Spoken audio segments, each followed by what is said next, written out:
আসসালামু আলাইকুম, welcome back to my channel আনহার রান্নাঘর। আজকে আমি আপনাদেরকে দেখাবো ইলিশ মাছের মাথা দিয়ে কচুরমুখী রান্না। কচুরমুখী এমন একটা তরকারি, সেটা যেভাবেই রান্না করেন না কেন অনেক বেশি ভালো লাগে। আর ইলিশ মাছ হলে তো কথাই নাই। চলুন তাহলে শুরু করা যাক। তো আমাদের প্রথমেই লাগছে কচুরমুখী। কচুরমুখীর খোসাগুলো আমি পাতলা করে ফেলে এভাবে করে কেটে নিয়েছি।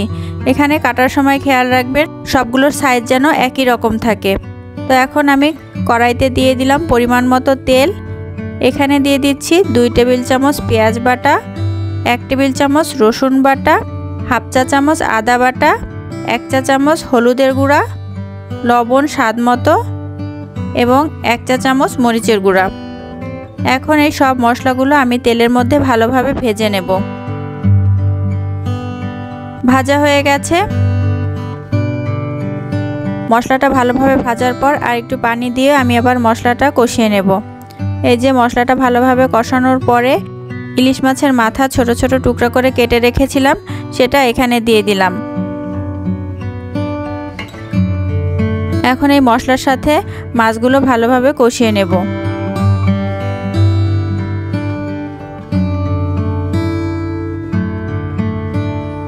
কষানো হয়ে গেছে। এখন দিয়ে দিচ্ছি হাফ কাপ গরম পানি। এই পানির মধ্যে মাছগুলোকে 2 থেকে 3 মিনিট ফুটিয়ে নেব। ফুটিয়ে নেওয়ার পর একে একে আমি মাছগুলো তুলে রাখছি। তো এখন যে কচুরমুখীগুলো আমি কেটে রেখেছিলাম সেগুলো এখানে দিয়ে দিলাম। এখন এই মশলার সাথে কচুরমুখীগুলো খুব ভালোভাবে কষিয়ে নেব এই পানিটা শুকানো পর্যন্ত।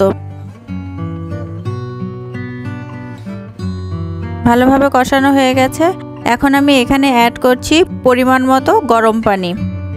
তরকারিতে সবসময় গরম পানি দেওয়ার চেষ্টা করবেন, তাহলে দেখবেন তরকারির টেস্ট অনেক গুণ বেড়ে যাবে। তো এখন আমি ঢেকে রান্না করব 80% সিদ্ধ হওয়া পর্যন্ত। এই যে আমাদের কচুরমুখী 80% সিদ্ধ হয়ে গেছে।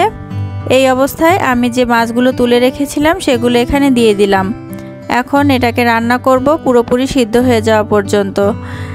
এই যে আমাদের কচুরমুখী সিদ্ধ হয়ে গেছে। এই অবস্থায় আমি এখানে অ্যাড করছি 1 চা চামচ ভাজা জিরার গুঁড়া।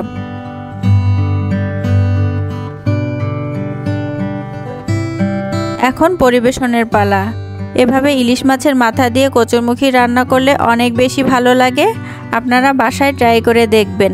আর আপনারা কিভাবে রান্না করেন সেই রেসিপিটিও চাইলে আমাকে কমেন্টে শেয়ার করতে পারেন। আমার রেসিপিগুলো যদি আপনাদের ভালো লেগে থাকে প্লিজ আমার চ্যানেলটিকে সাবস্ক্রাইব করবেন। সবাই ভালো থাকবেন। আল্লাহ হাফেজ।